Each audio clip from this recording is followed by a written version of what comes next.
주님께서 여러분과 함께 마테오가 전한 거룩한 복음입니다. 그때 예수님께서 이렇게 말씀하셨다. 아버지 하늘과 땅의 주님, 지혜롭다는 자들과 슬기롭지 않은 자들에게는 이것을 감추시고 철부지들에게는 드러내 보이시니 아버지께 감사드립니다. 그렇습니다, 아버지. 아버지의 선하신 뜻이 이렇게 이루어졌습니다. 나의 아버지께서는 모든 것을 나에게 넘겨주셨다. 그래서 아버지 외에는 아무도 아들을 알지 못한다. 또 아들 외에는, 그리고 그가 아버지를 드러내 보여주려는 사람 외에는 아무도 아버지를 알지 못한다. 주님의 말씀입니다. 그리스도님 찬미합니다. 참 예수님, 하느님의 복동이 고맙습니다. 고맙습니다. 네, 오늘 고린토 1서 11장서부터 고린토 2서 2장 17절까지 함께 나누도록 하겠습니다. 바오로 사도가 고린토 교회의 분열에 대해서 질책하는 있었죠. 그래서 하느님의 사랑으로 공동체를 이루도록 우리를 위해서 죽으시고 부활하신 그리스도 안에서 일치하도록 그렇게 격려하고 있는 모습을 보게 됩니다. 또 고린토 교회 내에서 큰 이슈가, 문제가 됐던 것 중에 하나가 부활에 관련된 논쟁이었습니다. 그래서 부활이 없다고 주장하는 사람도 있었던 거죠. 그래서 바오로 사도는 우리에게 부활의 목격 증인들이 있었음을 이렇게 예시하고 있어요. 그래서 당신 자신도, 바오로 사도도 부활하신 예수님을 만나 뵀을 뿐만 아니라 한 번에 500명이 넘는 사람에게도 예수님께서 나타나셨고, 당시에 많은 사람들이 아직도 살아 있었다고 그렇게 이야기해주고 있습니다. 예수 그리스도의 죽음과 부활의 이 사건은 모든 인류에게 그들의 갈망을, 간절한 희망을 성취시켜주는 일이었습니다.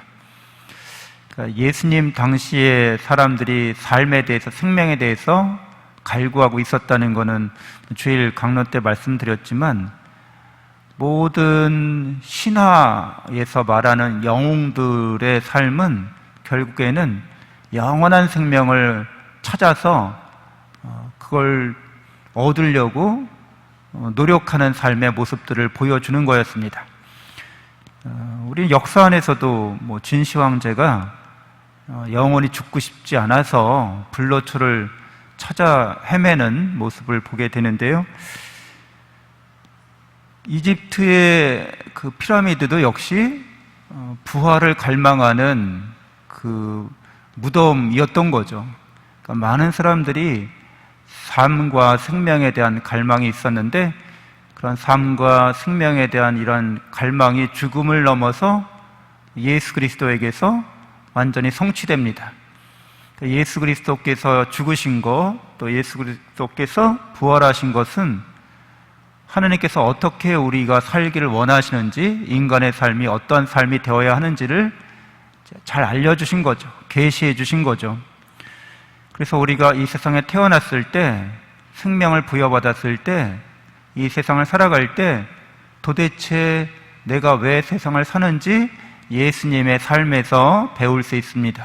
예수님은 하느님의 아드님으로서 이 세상을 사랑으로 창조하셨고, 이 사랑 안에서 살아가는 모든 이들이 사랑을 통해서 하느님께 영원한 생명으로 나아오기를 원하시고 바라신 거죠. 그래서 그러한 능력을 우리에게 주셨습니다. 우리가 죄로 말미암아서 이 세상에 태어났는데, 우리가 어떻게 살아야 되는지, 어디로 가야 하는지를 하느님께로 목표와 목적을 정하지 않을 때 우리는 혼란이나 무질서를 겪게 되는 거죠. 하느님께로 돌아가는 길을 예수님께서 우리가 사는 세상에 내려오셔서 사랑을 가르쳐 주시고 사랑을 실천해 주시고 그 사랑으로 당신 목숨을 봉헌하십니다. 희생되십니다. 그리고 그렇게 죽으셨다가 죽음을 이기고 부활하십니다. 그래서 그리스도인들에게는 세계를, 이 세상을 바라보는 관점 자체가 사랑으로 이 세상을 바라보는 거죠. 우리의 삶도 사랑 안에서만 의미 부여가 되는 거죠. 그리고 우리의 죽음도 마치 사랑 안에서 우리의 죽음도 의미 부여가 됩니다. 그렇게 사랑 안에서 살고 죽는 사람은 영원한 사랑을 통해서 다시 삶을 경험하게 된다고 알려주시는 거죠. 그래서 바오로 사도는 첫 아담이 우리에게 죄를 불러온 것처럼, 그래서 우리가 죽을 수밖에 없었던 것처럼 마지막 아담, 둘째 아담, 그 아담은 물질적인 존재가 아니라 영적인 존재라고 이야기를 해주고 있어요.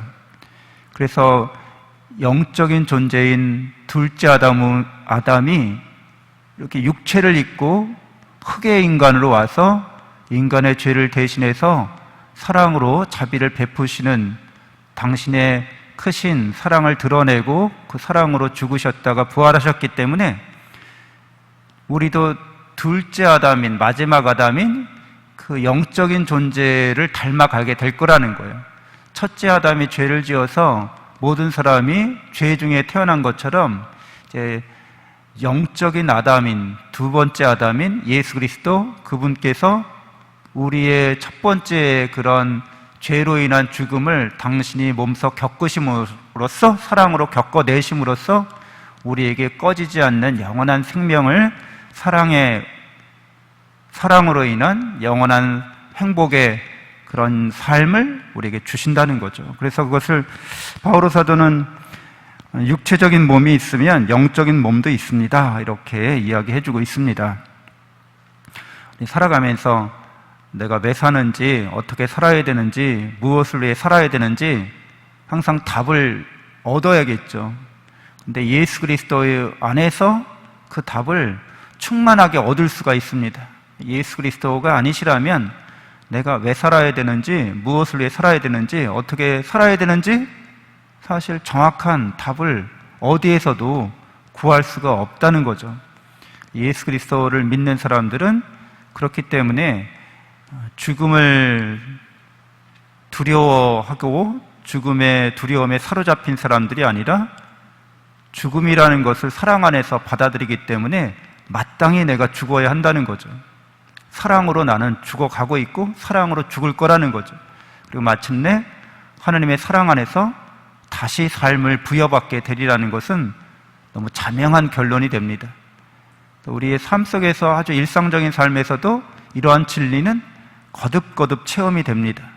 가족을 위한 희생이나 가족을 위한 봉사, 또 교회를 위한 희생과 봉사, 사회와 공동체를 위한 희생과 봉사는 결국 우리의 삶을 이제 희생하고 봉헌하는 거죠. 죽음의 길로 가는 거죠. 그러나 사랑 안에서는 그 모든 것이 새롭게 되고 더 강건하게 되고 더 굳건하게 되어서 우리에게 되돌려집니다.